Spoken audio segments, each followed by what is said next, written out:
I don't think words and facial expressions is enough to express my feelings towards the disappointing, I should say, disappointing display from Manchester United today against Seville in the semi-finals of the Europa League. This was a trophy that was in arm's length, but United, being the butlers that they are, didn't perform, and by virtue of not performing, they got knocked out by a side that they were outplayed by. I I saw the starting 11, and of course I knew it was going to happen, but I played the dumb role for some reason. In my preview podcast, Ole Gunnar Solskjaer started Davide. Like I'm not the only supporter that wanted Romero to start. Persons were also on my side saying that Romero should have started for Manchester United. And we played David here, who is arguably the better goalkeeper out of the two, but my man hasn't been in form for like 2 years. So it's best if Romero gets a goal in the EuroLeague semi-final. Start him, and of course, Ole, probably because of what's known as sentimental reasons, David started because he's a big name. I guess people are just afraid of big names. But the first half was actually a decent serve for Manchester United because both sides on the spectrum pressed. Seville did their pressing, Manchester United did their pressing. So everybody was upbeat to have a decent start to prevent defeat. So everybody, especially Seville started very good. Like they're pressing, the passes they're playing, their precise interchange of the play was just spot on. And United trying to copy them against a Spanish side and Spanish soil was trying to do the same thing. And they got caught out a few times. But in respect, in the United's defense, which is not really in defense, but in United, when United was attacking, Seville had a space behind them. Like Greenwood was attacking them. Bruno Fernandes, as he should because he's the number 10, was attacking them. Paul Pogba was getting forward as well. Um, Speaking of Paul Pogba, speaking of midfield, I expected Matic to start. Yeah, I wanted the retiree that's going to be a retiree to start as the defensive midfielder. But Ole probably I think it's big because for pressing reasons, based on what I just said. Because if you started Matic against Seville, with the pressing of Seville, I don't think Matic is going to cope. You know what I'm saying? I think this dude is going to end up probably, if he started, he was going to end up in a coma in some hospital down the road nearby. And that's just real talk because Matic is not one for pressing. Like, if you play this dude as a defensive midfielder against a side that naturally press, he's going to get caught out a few times and he's not going to cope. Not just because of his age, he doesn't have the legs and he doesn't have the flexibility to adapt to that type of ball game. So it was very risky to play Fred as a lone defensive midfielder, but based on how United played and Sevilla played, I think it was a right decision to play Fred in that position. Now, this is where I have to criticize Manchester United because Marcus Rashford linked up play with Anthony Martial in the box, and Martial laid the ball real cool, calm and collected in Marcus Rashford's feet, and Rashford went for the finesse. Um, but when he went for the shot with the finesse, he made contact with the ball, but a defender slide tackled him. I think it was Fernando or someone else like that. And people were saying, "Oh, it's a penalty! It's a penalty." If you ask me, I wouldn't say that's a penalty, bro. I mean, pussies are playing football these days, bro. I mean, if you're talking back in the day, back where football was real football, that wouldn't be a tackle. That wouldn't be a foul. That would be hold on. okay, because I want my head thought to be seen. Yeah, so I don't think that's a tackle, and I'm not saying that's a dive either. But the decision to be a penalty, bro, was like not a penalty in my book. Maybe in your book, you know what I'm saying, you can publish that shit. I don't, but in no, I don't think that's a penalty. But yeah, I'm no referee, despite wearing a referee type of jersey. But yes, United got the penalty, and Bruno Fernandes with a very good penalty slotted it home. Now, not to get really lengthy, because I think Sevilla beating us was more of a lengthy type of match, and that did a lot more injury and destruction to me. So, as relates to Sevilla is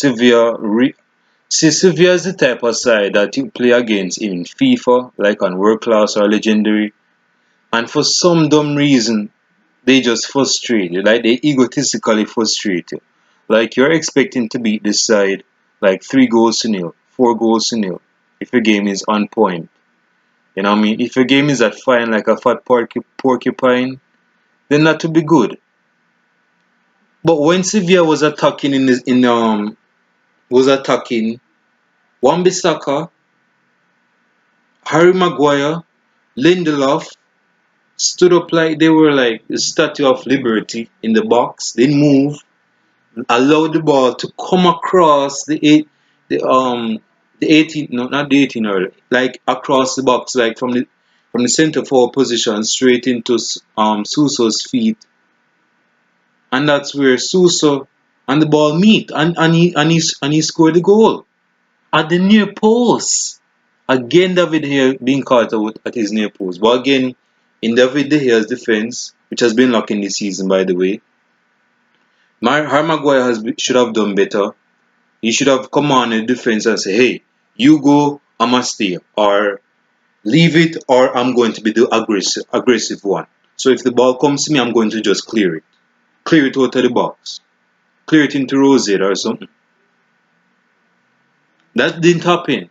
He allowed the ball to come in the box, across the box, finds Suso on the other side of the island, and Suso scored. And Brandon Williams, I don't think Brandon Williams could have done anything in that position. The ball came with pace, and no, I don't. I think that's based on David De Gea, bro. Beating at your near post. Come on, brother. And you're the best goalkeeper, arguably in the world. So ever since then, not to give a spin off because I'm no narrator or storyteller, but I just want to give this summary of the game. And based on the game, United didn't play well. They did not play well. Players didn't turn up. I'm not going to get into the players' ratings right now because players' ratings are redundant at this point. Player rating doesn't give you the semi-final. The player ratings doesn't give you the green light to go to the finals. So I'm gonna just say this, right? United. Now Martial was playing very well. Martial was killing players. Killing players. This player has dribbling abilities of a Ronaldo number 9, Nazario. This dude knows how to beat players. He's very good at it. And Marcus Rashford, bro, you had some decisions you should have made. And when you were supposed to shoot, you should have paused. When you were supposed to pass, you shoot it. And there were times you shoot, I was wondering who moved the goalpost because your shots were not really accurate. Far from it.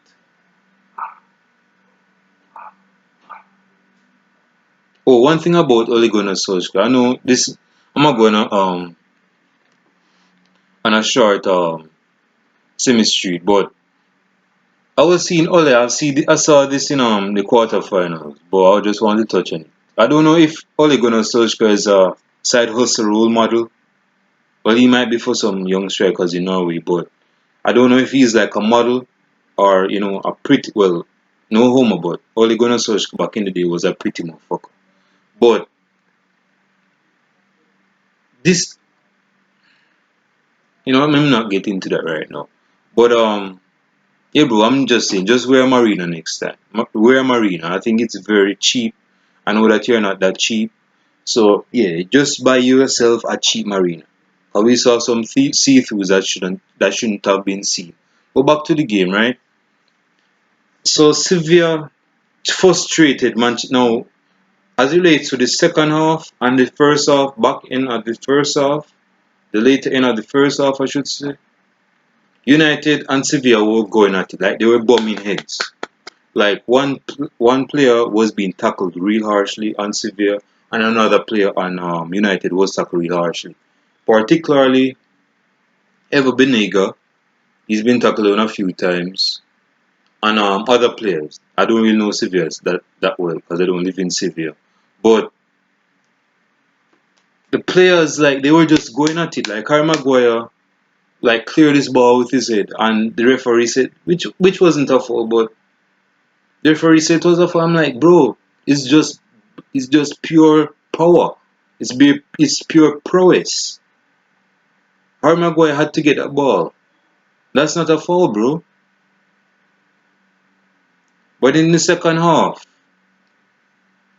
United had like a lot of chance. Bruno Fernandes had some chances. Martial had a chance. I think it was Paul Pogba or Mason Greenwood. Those are one of the situations where that's where Martial literally scores some of his classic goals, like the top corner bins type of goals. Those are the type of chance. That's the chance Anthony Martial got in the second half, and it went over the bar. I'm like, dude, that's it. That's the best opportunity to score. I mean, look at my right here. It's very cute. I mean, that's like the best opportunity to score at Anthony Martial classic S type of goal. Top corner, man. I mean, the chances United got. Bruno Fernandes got one on his left foot, and the chances were not taken. I mean, I don't know if they had a large breakfast or something, but they just didn't want to finish their dinner. United had a lot of chances that they should have put to bed. Um, as relates to the second goal for City, now I said the prediction for this game was that United was going to beat Sevilla 2-1, but apparently, in a reverse universe, United lost 2-1. They scored one, Sevilla scored two. And the goal that I don't even remember his name. I don't think I knew his name anyway, but I don't want to know his name right now because I don't want his name to live rent free in my head. But this dude got up a chance in the box and he just cool, calm and collected just hammer it home. Like this dude got a cross in the box. I'm just looking at my time because I don't want to run out of time. But he got a chance in the box. One chance, bruv. One good cross by Jesus Navas. By the way, two ex-Manchester City players. So they know a thing or two when it comes to playing Manu. Like they know what to do when you're playing an ex-rival of yours, an ex-rival of yours. And since he was the captain, well, he's still the captain, but in the game he was representing the captaincy. He put in a good cross in the box for that striker in the box. And he was like a fox in the box that scored. And I'm like, okay, we're finished. We're finished. We're finished. We just didn't have the mentality. The players. No, there was when that goal was scored, Bruno Fernandes had a goal at Lindelof for not marking that goal. And if there was one player in the squad right now that I could off the top of my head, even if I woke up in the middle of the night drunk, if you were to ask me who is the only player in United squad that is captain material, it wouldn't be Harry Maguire. It wouldn't be Slabhead I should say. Put respect on his name. It wouldn't be David here because David here is no captain material player. It wouldn't be Paul Pogba. Definitely wouldn't be Martial. Or definitely would be Marcus Rashford. But if there's one player that is captain material, he has it all painted all over him, but apparently it's been painted in white. That's why people can see him as the captain material is Bruno Fernandes. Bruno Fernandes has a natural captain personality. And he's the type of person that will call you out. He's the person that will call you out. And that's what he did to Victor. No, Victor Lindelof wanted to play like Yo, bro, don't talk to me like that, bro. Don't talk to me like that, bro. You don't play defense. You don't know what it's like to be played defender. I'm like, bro, no, you clear the ball. And they would like going off at it. And I'm saying, this dude is captain material. Now, I don't care. No, it's obvious that Bruno Fernandes doesn't care if they have animosity or red or hot blood or bad blood against Victor Lindelof and himself. But Bruno Fernandes called Victor Lindelof out on it. And that's what we need from players. We don't need players to be have high familiarity. No. If you make a mistake, you're going to be called out for it. Whether you like it or not, whether it bruises your ego, who cares? And Bruno Fernandes is supposed to get a captaincy next season because he's captain material.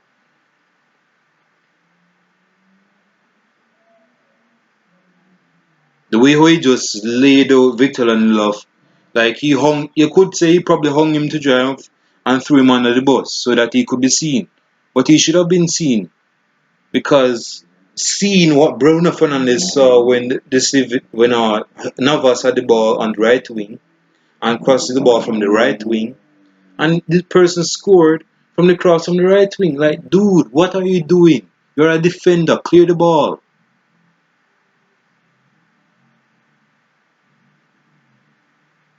Poor performance from Manchester United, bro. Poor United needs to look at themselves. Like I hear some people saying, next season United is going to win the Premier League.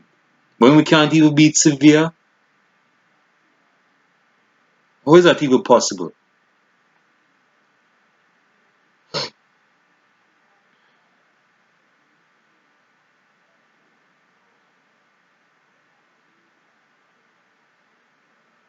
I don't know if Jadon Sancho wants to come to Manchester United, bro, but United needs to make signings.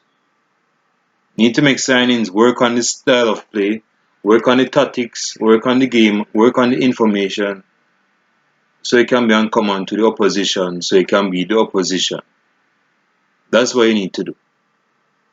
Because this game was very deplorable, very despicable, and very disappointing. Very disappointing, I should say. Because it's still in the now, it's present. Take this as a lesson. Do not boast yourself, do not gaslight yourself into saying that United is going to go through. We're going to get revenge and leverage over Seville because Seville is a crop side now. I told you guys in the preview, Seville, well, it's Sevilla, but I'm gonna call them Seville. Well, since they win against Manchester United, I'm gonna give them the respect they deserve because they beat Manchester United. Sevilla is no snooty. I like I said that in my preview podcast. Sevilla is no new side in the EuroLeague. Like they have 4 championship in the EuroLeague. So they're no new side. They're not new on the block when it comes on to the EuroLeague. Like they have experience. United doesn't. Oh, they have what they have won it once. But they have no depth of experience in comparison with Sevilla, aside from Seville.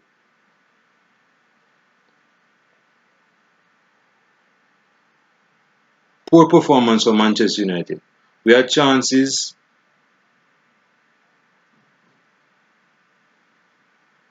There are chances, but we just didn't convert them.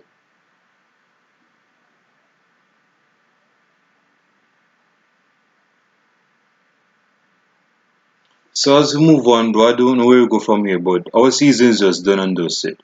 At least we got third place. We are in the Champions League, but we need to make Champions League type of signings.